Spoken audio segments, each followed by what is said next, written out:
What's up again, YouTube? Quadzilla here. It's that time of year again. Hatfield McCoy 2025. Let's do this. Alright,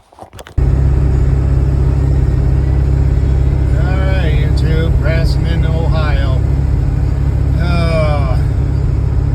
It is currently about 7:30 p.m., so I am running about an hour behind schedule.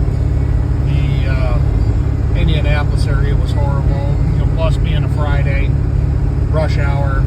It took quite a while to get through there, but we're making it through.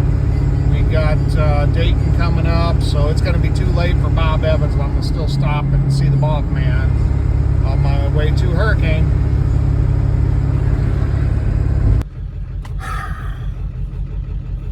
What's up, YouTube? Well, I'm telling you, sometimes if I don't have bad luck, I'd have no luck, which most of the time my luck's pretty good, so I'm not freaking out too much. I left the Upper Big Branch Family Memorial and took Route 1 to head here toward Beckley, and got about 8-10 miles up the road, and back tire started flopping. I had hit a hard bump coming out of Whitesville. Huge pothole, bounced me pretty good. Apparently that blew my tire out because I felt something shudder a little bit after that. Got a couple more miles up the road and I could hear the rim on the ground. Let's go out, rim's cracked, tire's gone, fender's torn up. Nobody's got a wheel to match. I grabbed my spare. I grabbed the wrong spare when I left the house. I grabbed the one to my other flatbed. My little 10-footer, not this trailer, which spat on me, which is a 4x4, 4x4.5. This is a 4x like 4 7/8. It's a Chevy lug pattern on this, so it takes like S10 wheels. And well, I'm to the point I'm just gonna go to the gorge. We'll see what happens. Nobody's got a wheel, so I'm running with one tire on one axle, and so 2 tires on one side and 1 on the other for right now. And if I'm gonna try patching the rim with some JB Weld on the crack and see if that'll get it to hold enough to get me to my uncle's. And if that's the case, maybe I can order some wheels when I'm out in Richmond, but we'll see. Yeah, I'll keep you posted.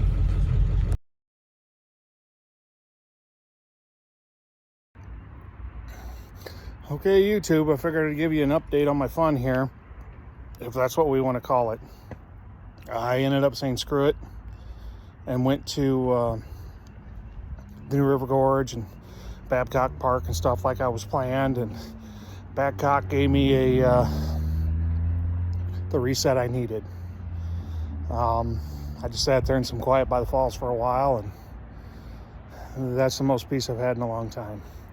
So here is what happened. We're going down the road and I hit a big pothole on the back tire that was here. So when it went, it bent this whole bottom of the fender in and blew that backside to where I had to cut it out. It was all destroyed. So I went to grab my spare and put it in place, and wrong lug pattern.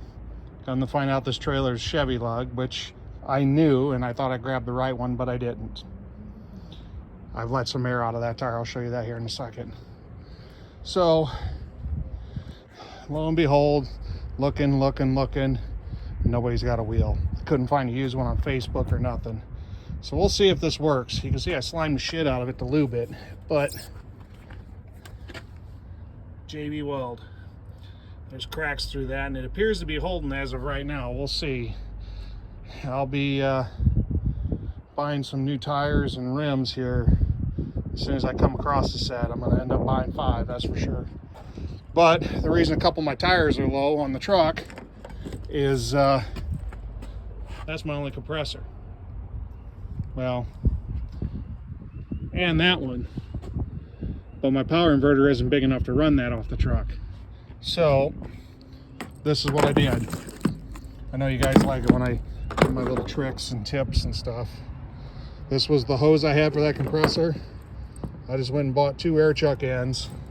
So then I could clip to this tire and go to that one to transfer the air from my tire into the tire I'm trying to set. And then I was able to do that. I took some out of the front. This back one's pretty low. I tried the trailer tire, it wasn't working, so I was about to give up. And I went to the front tire on the other side, and I just started squeezing it as the air was going in, and it finally took set. So once it took set, now I can use that little compressor to get all my tires back to where they needed to be. So that is the update. It is like 9 o'clock at night now, and this happened at 9 o'clock in the morning, so this has been a 12-hour fiasco other than running over there. So hopefully this works. The trailer was running fine with just the one set of axles, because with the 2 machines it's only like 4,000 pounds on there. So technically, if I had to, I could take the tires off the front axle and run on the rears, but then if you have a blowout, it's going to be pretty catastrophic, which is slamming into the road and parts breaking and probably be the end of the trailer. And I've owned this trailer since 98, I believe. 98 or 99, I don't remember which. It's been redone like 3 times now. I've just used it so much. So, not that I want to get rid of it. And this 99, I'll probably never get rid of this. 546.5 on her right now. I love my 7.3s. Anyways, I am going to try and get this stuff together, get my tires inflated, so I can move this from where I'm at now to get tucked off in a corner and pass out for the night. We never did hit Grandview. I never did make it to Sandstone Falls, and I didn't make it to John Henry Park yet. I may in the morning go to Grandview on my way to Richmond, and then hit John Henry Park and Sandstone Falls on my way to Matewan. We'll see. See how the morning goes. Depends if I got air in a tire or not. All right. All right, we're gonna shoot this one from the hip, but I usually do. Well, you've seen everything that happened with the tire on the trailer. I finally got that thing to set bead. I ended up making a tool like I showed in the video, where it was the air hose with 2 female ends, so where I could go off the valve stem of one of my truck tires that's pumped to 80 psi, take the valve core out of the trailer tire, clip it to that to use that air to transfer to set the bead. Well, all I had was my little air compressor, and that thing isn't going to set fast enough. I use tire slime as like a lubricant slash sealer around the beads.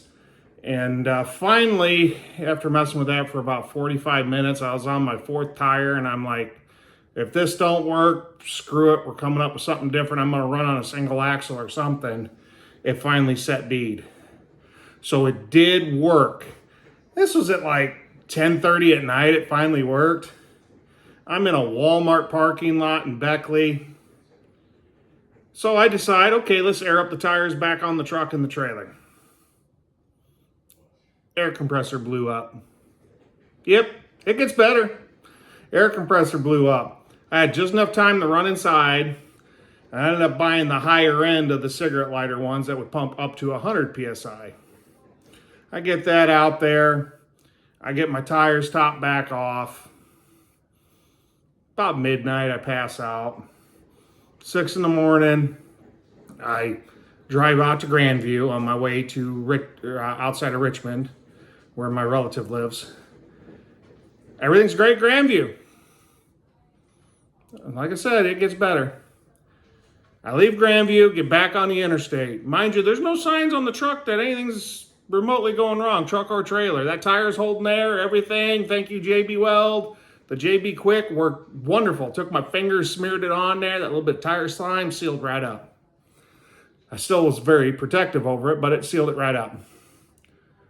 I'm cruising down the road right outside of Stanton, Virginia. And I've been like, I could use some breakfast. You know, it's about 8:30, 9 o'clock in the morning. Yeah. And I get looking on the off-ramp, It looks like there's a Bob Evans emblem. I love Bob Evans. Yeah, you can make jokes on mold and everything else, but it's good old-fashioned cooking, just like Cracker Barrel. So I slow down, thank God. I start taking the off-ramp. I thought somebody hit me on the ass end. My truck started jackknifing. No rain, beautiful day out. I swing around, my front end's pointing to the guardrail. I'm able to hit the brakes enough to slow and straighten her out, and I'm like at the emergency lane. About that time, one of my outside dual from the driver's side rear comes up, smacks my door. So I realize what the hell's going on. I look over, and my inside dual had just cleared the ditch in the middle of the interstate, shot up in the air, almost took out the front end of a semi, and is laying on the other side of the interstate by the other on-ramp. Honest to God. Normally I have no problems with any trips. This was the trip from hell. So I'm sitting there on the side of the road Sunday morning. What the hell am I going to do? I'm like, crap. So once my nerves settle down, I'm done shaking. I'm looking. My truck and trailer is perfectly off the interstate. It's in that emergency lane. When the truck came down, it landed on my brake rotor. And it didn't damage the brake rotor or nothing. It tore up my dually flare, but all the studs are gone.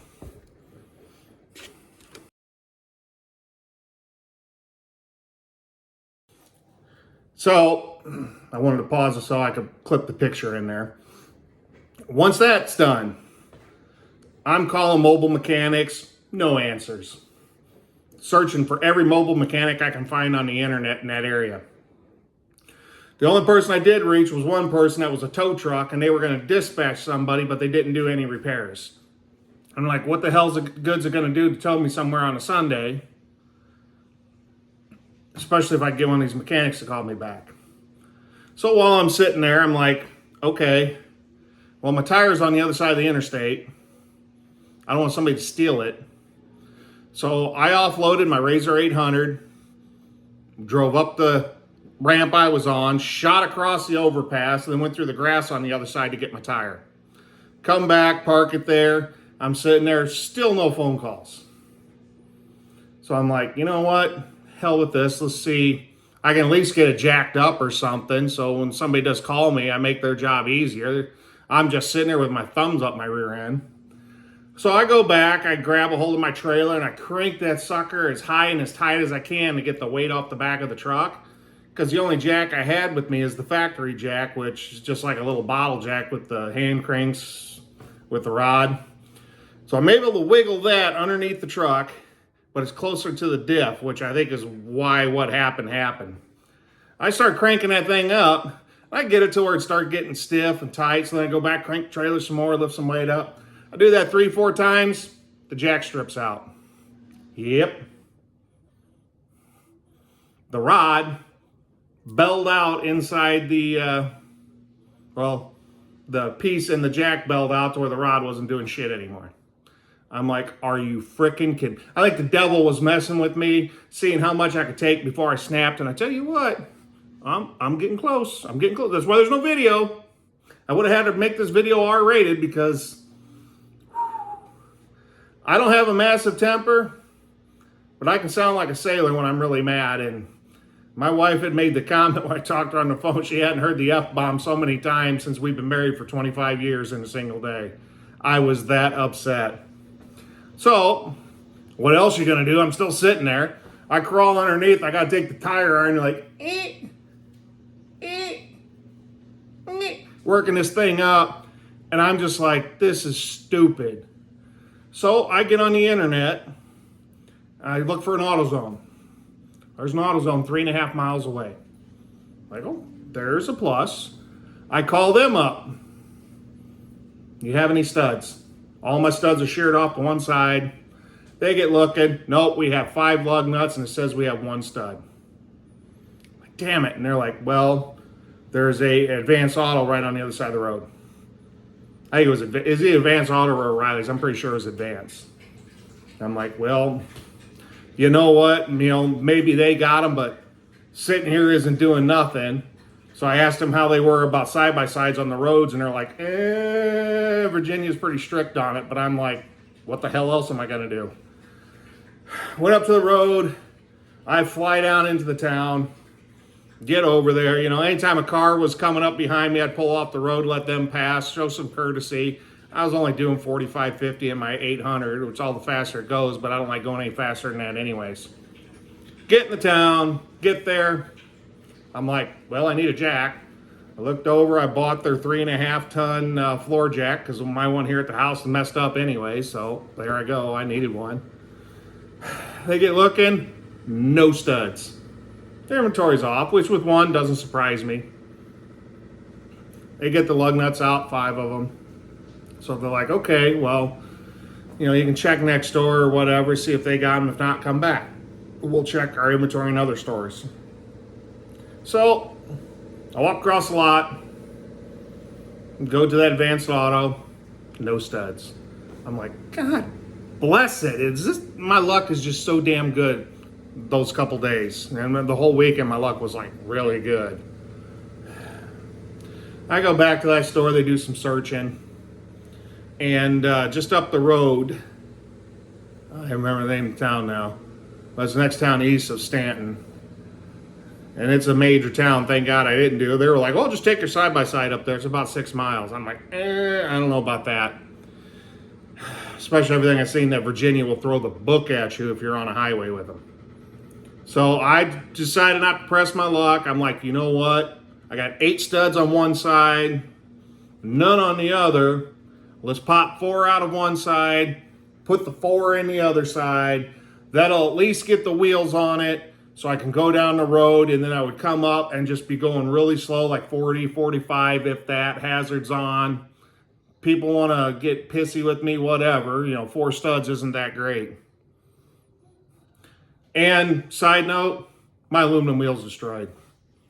Apparently, my lug nuts must have loosened up just a little bit from vibration.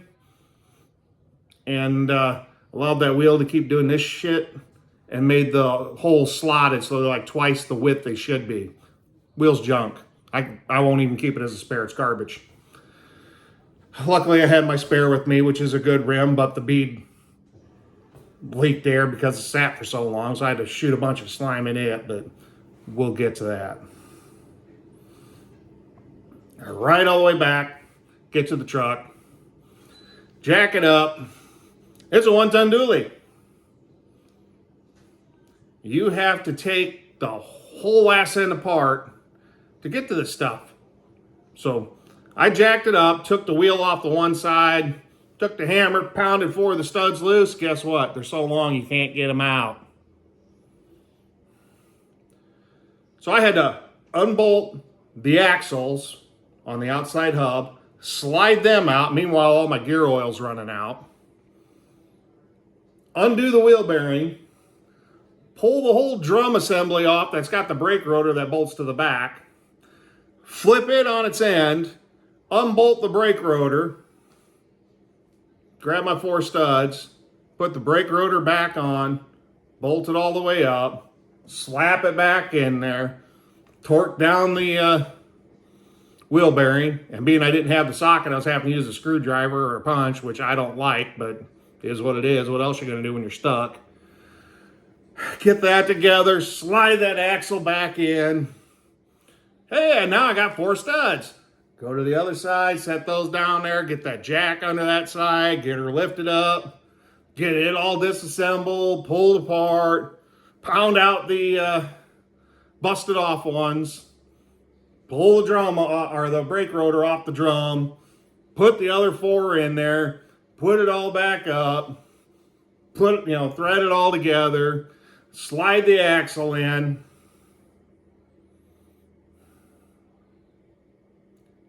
I use rigid tools, thank God, for cordless. Very last bolt on the axle, my impact quits.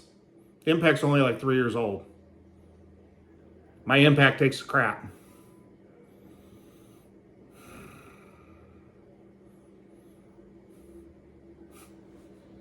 It's been like 5 days ago, and I'm still pissed when I talk about it. Lifetime warranty, so I can send it and get fixed, but that does not help me on the road. You can't help but laugh at it now. So I get a wrench, I get all those things, make sure they're torqued good, get the wheel on, grab a tire iron, because that's all I got now. Spin those lug nuts on, torque them down, load the side-by-side up, go up to the next town.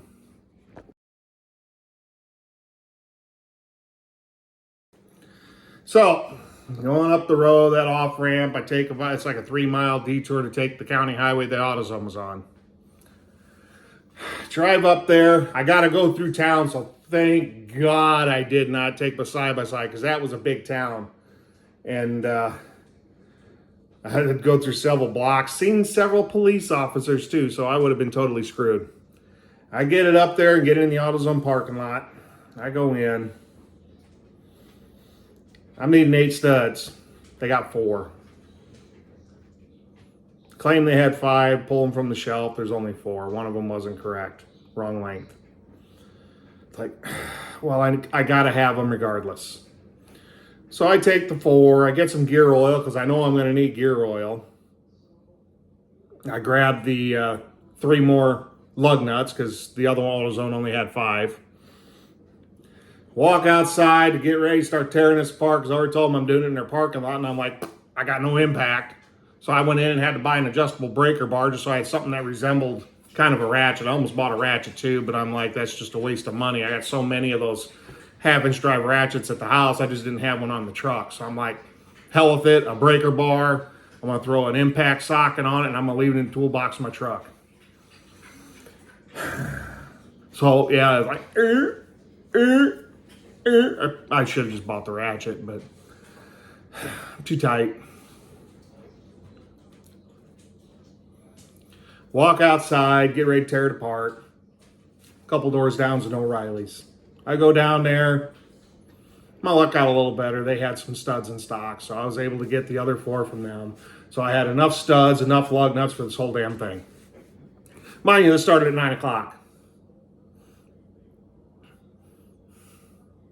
By now, it's like noon, 1 o'clock. I'm tearing this apart.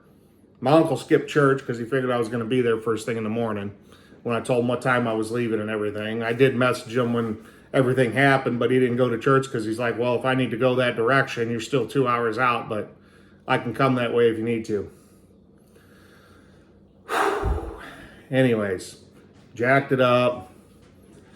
Go right back through the whole process. Disassemble everything. Pull the axle out. Pull the wheel bearing loose. Pull the drum. Pull the brake rotor. Pound 4 studs in. Put it back together. Torque the wheel bearing. Put the axle in. Put the wheels on. Now go to the other side. Do the same damn thing. It's like 3:30 in the afternoon by the time I get done. The top of my head sunburnt to hell because it was nice and sunny out. I didn't have my hat on because I only had nice hats with me. I didn't have a crap hat, and I didn't want to destroy my good stuff. Trying to stay nice and clean for vacation. All my blue jeans were brand new and stuff like that. I don't think they're going to come clean. They got grease and crap all over them. Luckily, they're only $13 pairs from Rural King, but still.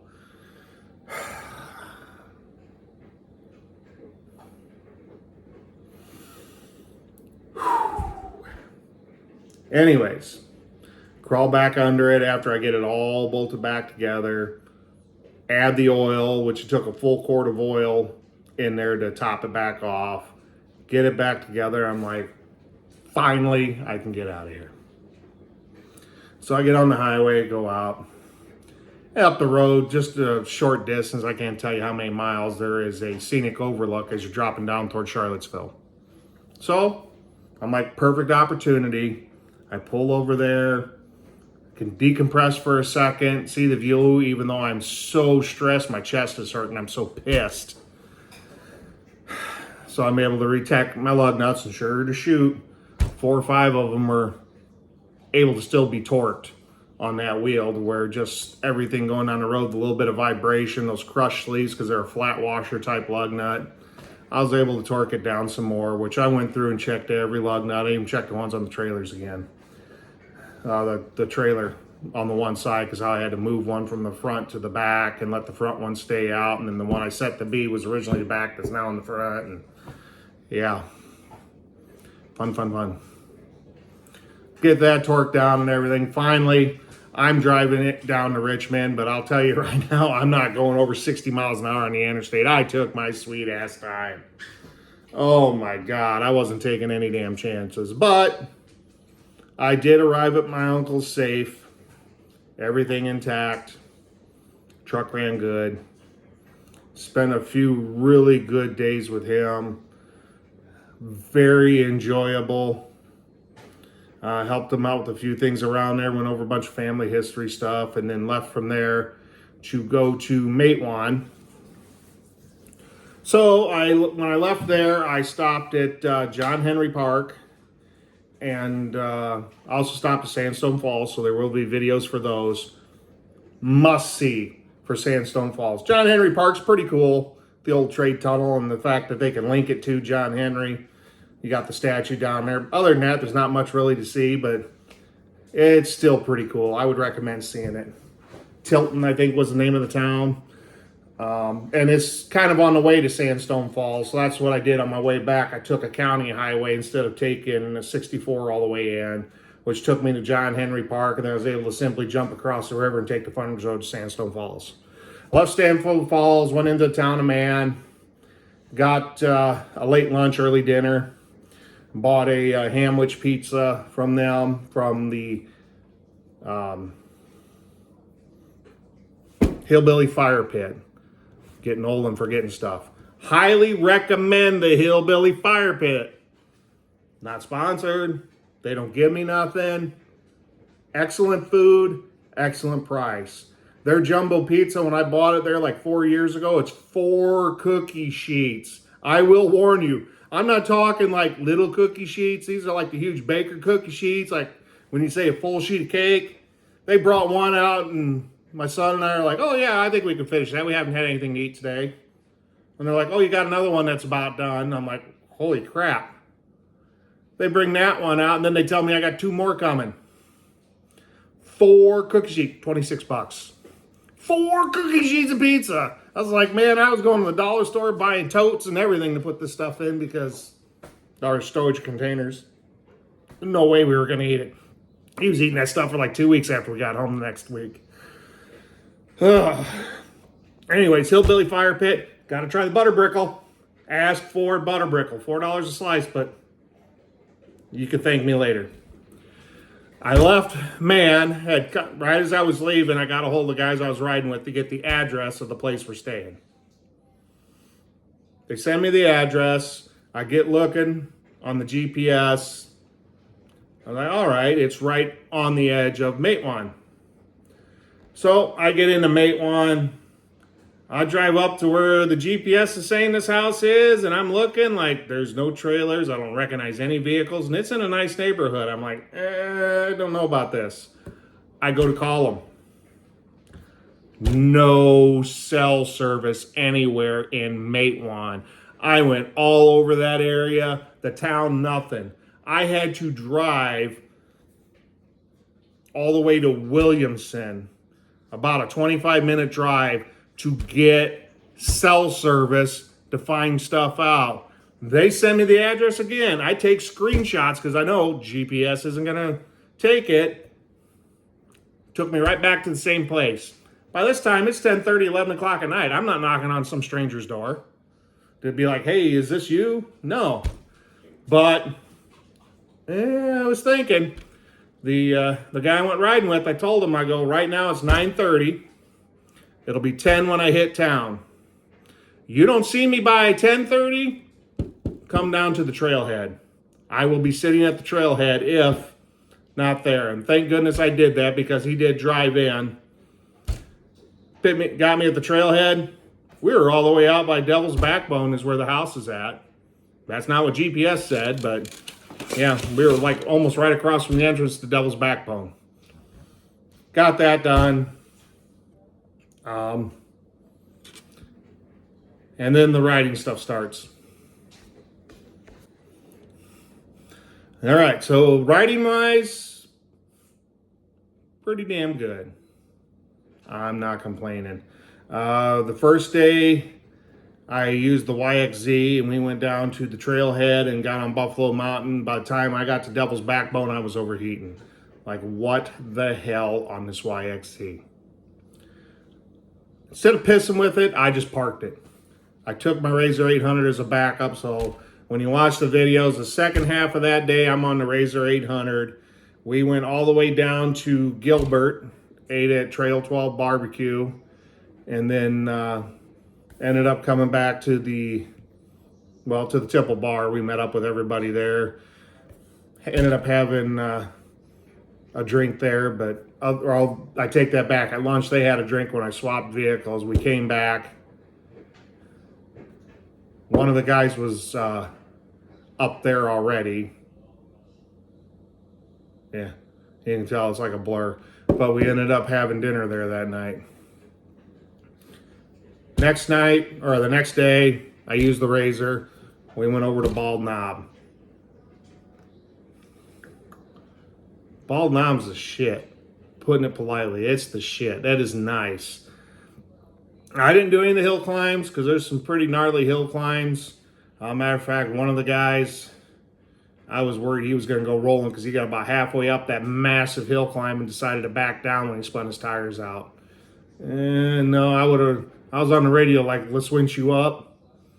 He backed down, he got near the bottom and that thing cocked sideways. I thought he was going over. That's the only time I got spooked the whole weekend. But we rode a lot of the flatter roads, made it down to the bottom where the dump truck is, got some good photos down there with the group, and ended up riding out of there, went to the Trailhead Bar and Grill for lunch, and then from there we rode over, and two people in the group had never been to the swing over on Death Rock. So we went over there, got that in, made it all the way back. And then Saturday, I was like, you know what? I'm going to take that YXE and we're going to see what happens. If she blows, she blows. Hell with it. Oh, excuse me. Allergies have been nuts. I've covered so much ground. I'm keeping it real. Used the YXZ. We entered in at the Devil's Backbone. I made it about halfway to Gilbert. Overheating like freaking crazy again. Just down from Horsepen Mountain. I'm like, are you freaking kidding me? We went up to Horsepen Mountain to fuel up and everything, and I noticed it looked like I was a little low on antifreeze, so I dumped some into the overflow. And I'm like, well, maybe it's getting hot because I got the windshield down because it had been raining all day. We got down there, got up the hill, and all of a sudden my temperature lights started coming on. So parked it for a little bit. I'm looking at it. It's just still bubbling away in there like it's boiling the stuff. Flipped the hood up. Rode up. Ended up going to the Hatfield McCoy distillery. Had a couple drinks up there. Ordered some food. At this point, I'm like, I got to get my shit back. You guys want to hit the trails, but I'm going to separate off and take the road. We all had GMRS radios, so we could be found. But one of the guys in the group had a Talon 4-seater. And when he watches this, I do appreciate you following me. I could only get to about 35, so I went ahead and they were back a little bit. So I wasn't rushing them, but they were going to catch me so damn fast, it's unreal. And got her back to the cabin, got all my stuff loaded. I haven't even touched it. I'm starting to wonder if it's a water pump, so I'm going to order one. And my fan had quit. My fan puked out completely. I even tried hardwiring it to the battery. Nothing. I'm like, are you kidding me? What else can happen?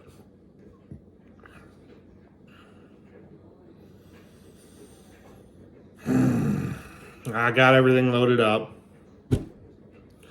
Showered up, got my stuff together, and we were going to go to dinner that night, but at this point, it was already almost 6 o'clock by the time the other people showed up off the trail, and I'm like, you know what? I got a 12-hour drive ahead of me because I had to drive from Matewan north of Bloomington Normal to pick my dog up to come back down here by St. Louis, so I was like, hey, I love the hospitality. Thank you everybody for a great time this weekend.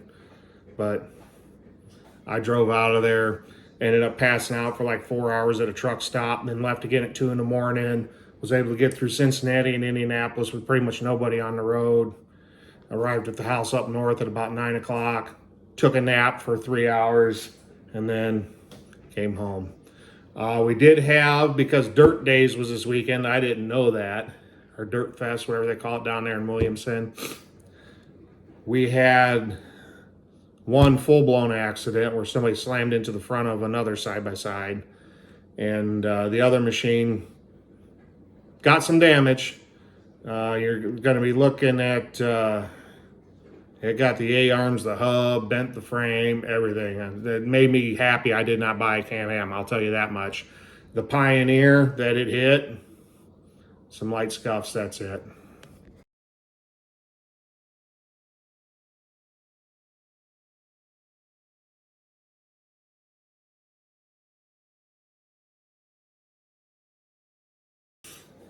We helped the gentleman off the trail, so where it's off to the side so people could still get past. Not very much longer after that, I'm on the trail after I had my overheating issues.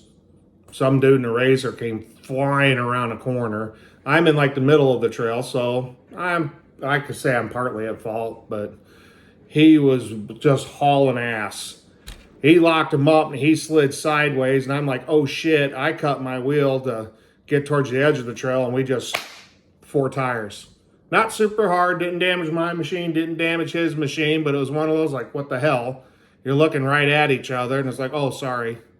Like, what the fuck? But that's all that happened. No harm, no foul, have your fun, whatever. So I pulled up, and the tablet showed me a road that went through a neighborhood to get out of there at Browning Fork. So I waited there instead of taking the trails all the way up there to the distillery. I waited. We get down to the distillery, get the stuff done, get back. When the guys come back later, then one of the other guys that was on a YXZ had a guy on a dirt bike that damn near ate the entire front end of his. He was able to lock it up, lay the bike sideways, and almost flopped on the hood of the YXZ, but was able to stop like inches from that. And it's like, there's a reason I normally go during the week. So when you look at a lot of my videos, I usually drive out on a Monday, ride Tuesday, Wednesday, Thursday, leave on a Friday. And there's a reason for that. Because if you notice, I hardly ever pass anybody on the trails during the week. Saturday was a madhouse.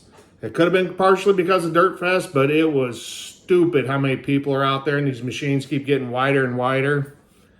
Pretty soon, you're not going to be able to pass each other on the trails. Then what do? Somebody going to back up a mile to allow somebody else to pass? Nah.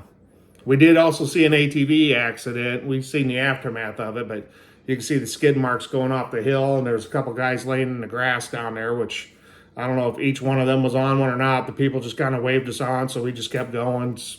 We got ground to cover, so. But anyways, all for all, a pretty good weekend. Enjoyed it. Enjoy the videos. If you have questions, put them in the comments. I'm going to try and add as much as I can with the locations we went. I'm getting a little bit better at my video editor where I could type some stuff in to say, okay, this is the road we took, that's the road we took, whatever. Because I'm hoping, as long as all my videos are good from Bald Knob, I can show you leaving Matewan what roads we took to get on what trail all the way to Matewan. So that's the hope. But I'll probably start dropping videos later this week. I don't know if I'll do those or if I'll do my stuff from Babcock Park and the New River Gorge and stuff like that first. Likely I will, but depends on how a lot of the editing goes. But enjoy.